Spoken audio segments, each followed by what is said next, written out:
नमस्कार भाई, कैसे हैं सभी लोग। आशा है सब अच्छे होंगे और अपनी तैयारी कर रहे होंगे। मैं दीपक कुमार आपका स्वागत करता हूं कंपटीशन वाला यूट्यूब चैनल पर।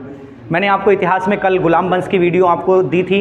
आज जो है आपका खिलजी वंश है, तो खिलजी वंश के बारे में हम जानकारी ठीक है स्टार्ट करते हैं। सर, खिलजी वंश जो है आपने देखा कि गुलाम वंश का अंतिम शासक था समुद्दीन कैमुअर, और समुद्दीन कैमुअर की हत्या कर दी फिरोज शाह खिलजी ने। ठीक है, उसको तुगलक मत समझना, फिरोज शाह खिलजी, ठीक है, जिसको फिरोज खिलजी भी कहते हैं और जिसको जलालुद्दीन खिलजी भी कहा जाता है। तो जलालुद्दीन खिलजी के द्वारा समुद्दीन कैमुअर की हत्या कर दी गई और एक नए राजवंश की स्थापना की गई जिसको कहते हैं खिलजी वंश। सर, खिलजी वंश कब से कब तक चला? सर, 1290 से 1320 तक कौन सा राजवंश चला? खिलजी वंश। खिलजी वंश जिसका संस्थापक कौन है? आपका जिसको कहते हैं जलालुद्दीन खिलजी। पूरा नाम इसका क्या है? सर, पूरा नाम है जलालुद्दीन फिरोज खिलजी, जिसको जलालुद्दीन फिरोज खान खिलजी भी कहा जाता है। ठीक है, तो सर इसका संस्थापक है जलालुद्दीन फिरोज खिलजी, जिसने अपनी राजधानी किसको बनाई? किलोखरी। इनकी राजधानी क्या है? किलोखरी। राजधानी क्या है? किलोखरी। ठीक है, तो खिलजी वंश का संस्थापक कौन है? जलालुद्दीन खिलजी। खिलजी वंश का संस्थापक कौन है? जलालुद्दीन खिलजी। इनकी राजधानी क्या है? किलोखरी। राजधानी क्या है? किलोखरी। सर, इनकी बेटी है जिसका नाम है मेहरुन्निसा। ठीक है, और मेहरुन्निसा का विवाह ये अपने भतीजे किसके साथ? अलाउद्दीन खिलजी। किसके साथ करता है? अलाउद्दीन खिलजी। अलाउद्दीन खिलजी जिसके बचपन का नाम है गुरशस्प। बचपन का नाम क्या है? गुरशस्प। अब वो इनका भतीजा भी है और इनका दामाद भी है। सर, अलाउद्दीन खिलजी को जलालुद्दीन खिलजी ने कहाँ भेजा सबसे पहले अभियान पर? देवगिरी अभियान।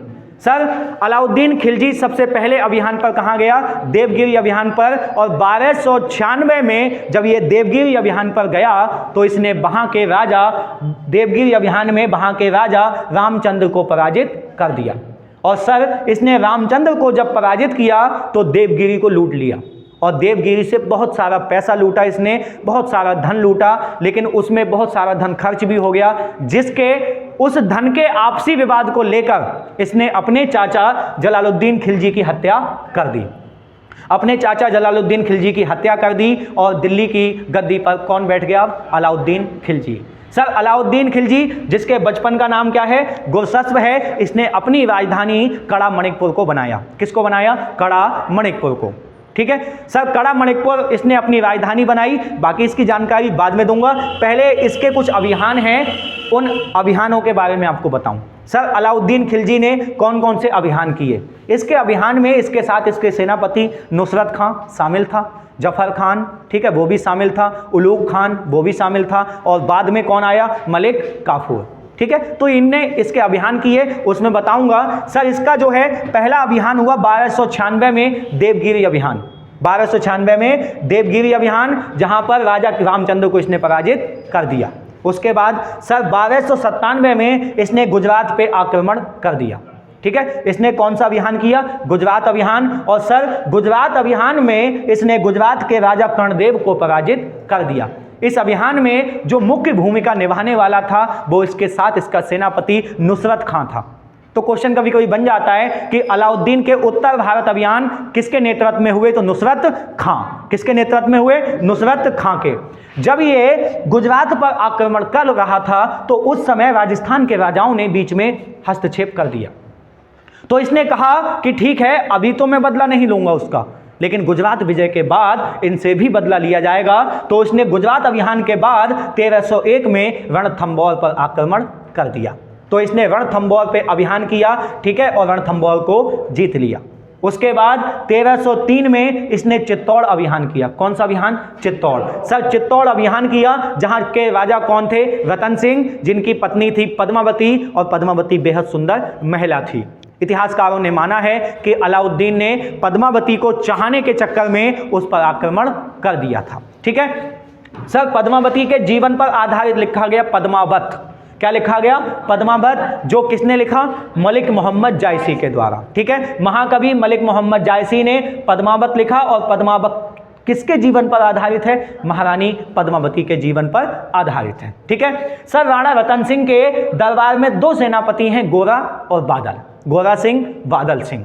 ठीक है। तो वो गोरा और बादल अलाउद्दीन खिलजी और राणा रतन सिंह के बीच होने वाले युद्ध में दोनों मारे जाते हैं, जिनके जीवन की गाथा महाकवि किसने लिखी? जटमल ने। ठीक है, जटमल ने इनके जीवन की गाथा लिखी, जिसको हम कहते हैं गोरा बादल की कथा। क्या कहा जाता है? गोरा बादल की कथा। तो आपसे क्वेश्चन पूछेगा कि बताओ गोरा बादल की कथा किसने लिखी, तो आपका आंसर क्या होगा? सर गोरा बादल की कथा किसने लिखी? जटमल ने। किसने लिखी? जटमल ने। बात यहां तक सबको समझ में आ गई। सर चित्तौड़ अभियान के बाद उसने कहा कि मैंने राजस्थान पे कब्जा कर लिया है, गुजरात मैंने जीत ली है, अब मुझे अभियान करने हैं दक्षिण भारत के। किसके अभियान करने हैं? दक्षिण भारत के। तो उसने दक्षिण भारत अभियान में किसको भेजा? मलिक काफूर। मलिक काफूर कौन है? सर मलिक काफूर चंद्रराम नाम का एक व्यक्ति है जो इसने गुजरात अभियान में खरीदा था। गुजरात अभियान में मलिक काफूर को, ठीक है, मलिक काफूर को कितने में? 1000 दीनार में। कितने में खरीदा था? 1000 दीनार में। तो मलिक काफूर को 1000 दीनार में खरीदा था, इसलिए इसको कहा गया 1000 दिनारी। क्या कहा गया? 1000 दिनारी। तो 1000 दिनारी कौन है? मलिक काफूर। 1000 दिनारी कौन है? मलिक काफूर। गोरा बादल की कथा किसने लिखी? जटमल ने लिखी। पद्मावत किसने लिखा?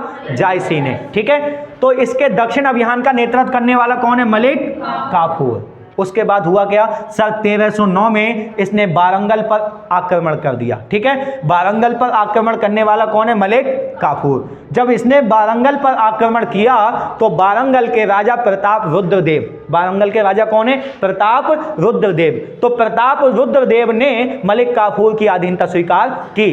ठीक है, और इसने अपनी सोने की मूर्ति बनवाई और उस मूर्ति को जंजीरों से जकड़वाकर अलाउद्दीन खिलजी के पास भेज दिया, जिससे यह प्रमाणिकता हुई कि सर प्रताप रुद्रदेव ने अलाउद्दीन खिलजी की अधीनता स्वीकार कर ली।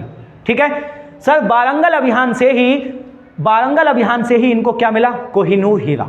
ठीक है, अमीर खुसरो को कोहिनूर हीरा किस अभियान से मिला? किस अभियान से? वारंगल अभियान से। और इसने कोहिनूर हीरा किसको भेज दिया? अलाउद्दीन खिलजी को भेज दिया। ठीक है सर, 1310 में होयसल वंश की राजधानी दार समुद्र पे आक्रमण किया, लेकिन इसको ये जीत नहीं पाया अमीर। ठीक है, आपका जो कौन है? मलिक काफूर। ठीक है, मलिक काफूर ने होयसल वंश की राजधानी दार समुद्र पे आक्रमण किया, लेकिन वह दार समुद्र को जीत नहीं पाया। तो उसने फिर 1311 में पांड्य वंश पर आक्रमण कर दिया। पांड्य वंश कौन? सर जिसका संस्थापक नोडियान था, आपने पढ़ा। इनकी राजधानी क्या थी? मदुरै। उनकी राजधानी मदुरै पे क्या कर लिया उसने?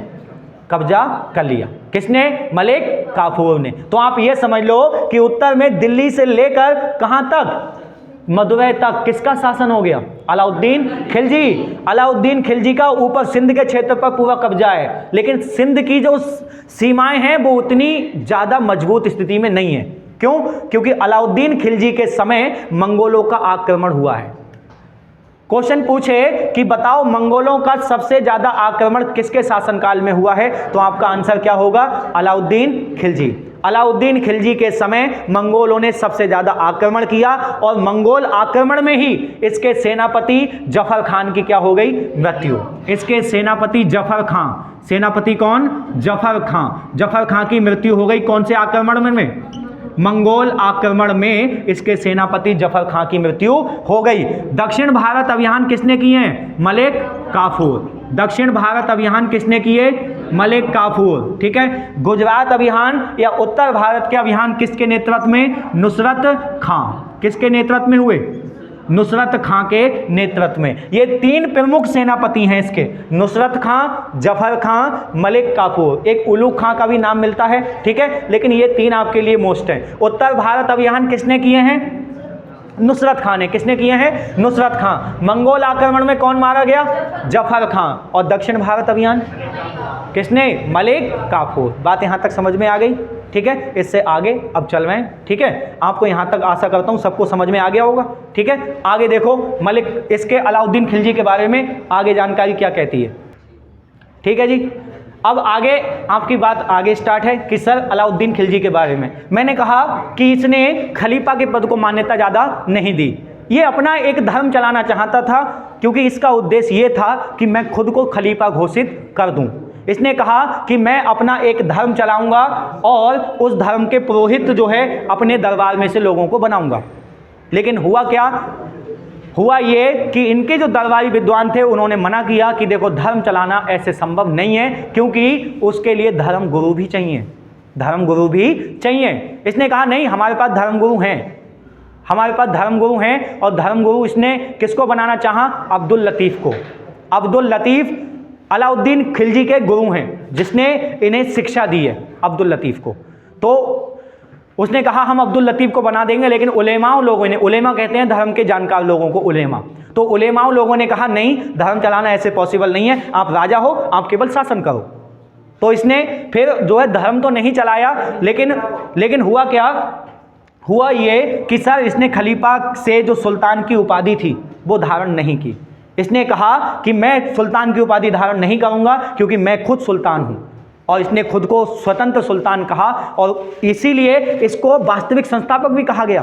किसका? खिलजी वंश का। ठीक है सर। इसके काम थे जैसे बाजार मूल्य नियंत्रण, नगद वेतन की प्रणाली, घोड़ा दागने की प्रथा और सैनिकों का हुलिया लिखना। सर बाजार मूल्य नियंत्रण क्या था? कि बाजार में कोई भी व्यक्ति कभी गलत मापतोल ना करे, इसके लिए क्या लाया? बाजार मूल्य नियंत्रण। ठीक है। उसने कहा कि हम सैनिकों को भूमि नहीं देंगे। जैसे आपने देखा कि इल्तुतमिश के समय इक्ता व्यवस्था थी कि सैनिकों को क्या दी जाती थी? भूमि। इसने भूमि नहीं दी, इसने क्या दिया? नगद वेतन। क्या दिया इसने? नगद वेतन।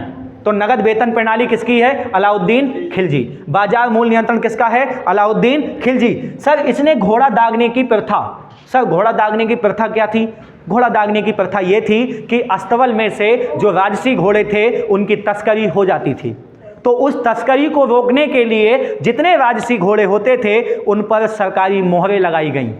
ठीक है, वही कहलाया घोड़ा दागने की प्रथा। इसके अलावा अगली बात आई सैनिकों का हुलिया लिखना। इसने अपने सैनिकों का हुलिया लिखवाया कि हमारे ये सैनिक हैं, इनका ये नाम है, इनकी लंबाई ये है, सारी उनके बारे में जानकारी, ताकि इनकी मान लो कहीं युद्ध में हत्या हो जाती है तो इनकी पहचान की जा सके कि ये हमारे सैनिक हैं। इसीलिए सैनिकों का क्या लिखवाया? हुलिया लिखवाया।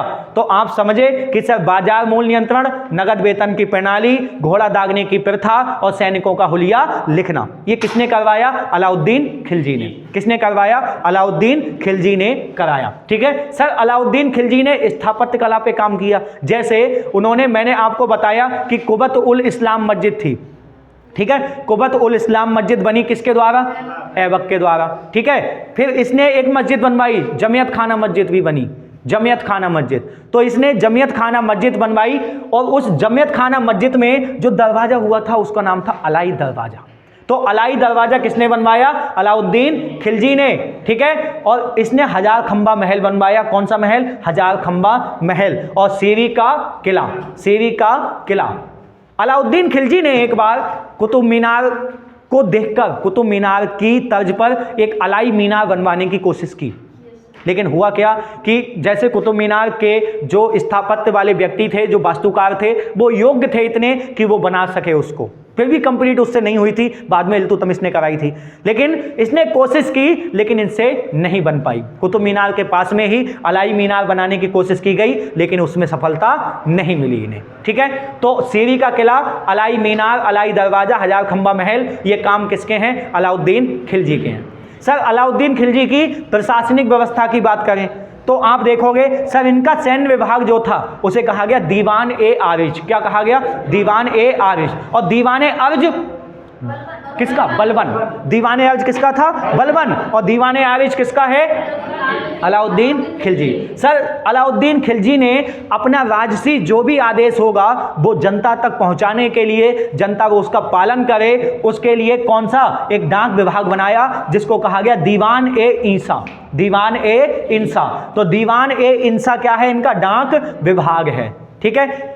अगला जैसे बाजार नियंत्रण भी तो करना है, तो बाजार नियंत्रण के लिए इन्होंने दीवान ए रियासत, ठीक है, बाजार नियंत्रण के लिए आयोग बनाया। क्या कहलाया वो? दीवान ए रियासत। दीवान ए रियासत। तो दीवान ए रियासत क्या है? बाजार नियंत्रण। दीवान ए इंसा क्या है? डाक विभाग। दीवान ए आरिज क्या है? सैन्य विभाग। ठीक है सर। आगे बात आ रही है कि कृषि पे भी आ जाओ, मतलब इन्होंने टैक्स भी लगाए। भाई राजा है, शासन व्यवस्था चलाने के लिए टैक्स तो लेगा ही है। तो इनके समय प्रमुख टैक्स कौन कौन से हैं? जजिया, जजिया कर, जकात, खराज, खुम्स, चेर, घेर। ठीक है सर, जजिया किस पे लगता है? जजिया लगता है गैर मुस्लिम लोगों पर। और सबसे पहले जजिया लगाने वाला कौन है? मोहम्मद बिन मोहम्मद बिन कासिम। और मोहम्मद बिन कासिम ने 5 लोग छोड़ दिए। कौन कौन? ब्राह्मण, बुजुर्ग, है ना, ब्राह्मणों से नहीं लिया, बुजुर्गों से नहीं लिया, बच्चों से नहीं लिया, महिलाओं से नहीं लिया और विकलांग लोगों से नहीं लिया। ठीक है, इसने भी वही कंडीशन रखी। ठीक है, तो जजिया लगता था गैर मुस्लिम लोगों पर। किस पे लगता था? गैर मुस्लिम लोगों पर जजिया का। जकात मुस्लिम लोगों की आय पर। जकात किस पे लगता था? मुस्लिम लोगों की आय पर। खराज किस पे लगता था? मुस्लिमों की भूमि पर। मुस्लिमों की भूमि पर जो मुस्लिम लोग थे उनकी जमीन पे कौन सा टैक्स? खराज। ठीक है, खुम्स, खुम्स लगता था चोरी और लूट में जो माल मिलता था उस पे क्या लगता था? खुम्स। मान लो उनकी सेना है या किसी सूबेदार ने किसी पे आक्रमण किया, कुछ माल वहां से लूटा, तो उस पे टैक्स लगता था, उसे क्या कहते थे? खुम्स। ठीक है, चेर टैक्स कहां लगता था? चारगाह भूमि पर। जो चारगाह भूमि थी उस पे क्या लगता था? चेर। और घेर कहां पर? सर घेर कहां लगता था? मकानों पर। घेर कहां पर? मकानों पर। बात समझ में आई? ठीक है, उसके बाद हुआ क्या सर? 1316 ईस्वी में इसकी क्या हो गई? मृत्यु हो गई। अलाउद्दीन खिलजी की 1316 ईस्वी में क्या हो गई? मृत्यु हो गई। अब इसकी जब मृत्यु हो गई तो इसका बेटा कौन? मुबारक शाह खिलजी। खिलजी वंश का अगला शासक कौन बना? मुबारक शाह खिलजी। सर मुबारक शाह खिलजी ने भी खलीफा के पद को मान्यता नहीं दी। क्यों? इसके पिता ने भी ज़्यादा मान्यता नहीं दी उसको। ठीक है, तो खलीफा के पद को मान्यता नहीं दी। और ये एक ऐसा शासक है जो दरबार में कभी कभी नग्न अवस्था में ही आता है। कभी कभी दरबार में आता है तो ये महिलाओं के कपड़े पहनकर आ जाता है। कभी कभी दरबार में आता है तो ढोल नगाड़ों पर नाचते हुए आता है। बर्नी लिखता है कि ये ऐसा व्यक्ति है कि ये नंगा ही चलता है और दरबार में नाचता फिरता है, यानी कि महिलाओं का साथ इसको बहुत पसंद है। ठीक है, किसके अनुसार? बर्नी के अनुसार। ठीक है, तो मुबारक शाह खिलजी किसका बेटा है? अलाउद्दीन खिलजी का। अलाउद्दीन खिलजी का बेटा है मुबारक शाह खिलजी। और सर दरबार में नग्न अवस्था में आने वाला कौन है? मुबारक शाह खिलजी। और मुबारक शाह खिलजी की हत्या उसका सेनापति मलिक गाजी, मलिक गाजी उसकी उपाधि है। मलिक गाजी क्या है? उसकी उपाधि है। और उसका नाम है खुसरो खां। नाम क्या है? खुसरो खां। खुसरो खां के द्वारा मुबारक शाह खिलजी की हत्या कर दी गई। किसकी हत्या कर दी इसने? मुबारक शाह खिलजी की। और अपना नया राजवंश चलाया जिसको कहा गया तुगलक वंश। क्योंकि इसने जब गद्दी पर बैठा तो ये किस नाम से बैठा? गयासुद्दीन मोहम्मद तुगलक। गयासुद्दीन तुगलक। ठीक है, तो गयासुद्दीन तुगलक के नाम से बैठा, इसीलिए इसके राजवंश को क्या कहा गया? तुगलक वंश। तो आपने पहले क्या पढ़ा? गुलाम वंश। गुलाम वंश के बाद आप कहाँ आ गए? खिलजी वंश। और खिलजी वंश के बाद अब अगला चैप्टर आपका क्या होगा? तुगलक वंश। सभी को समझ में आया होगा। सभी लोग वीडियो को ज़्यादा से ज़्यादा देखें, शेयर करें। ठीक है, चलिए।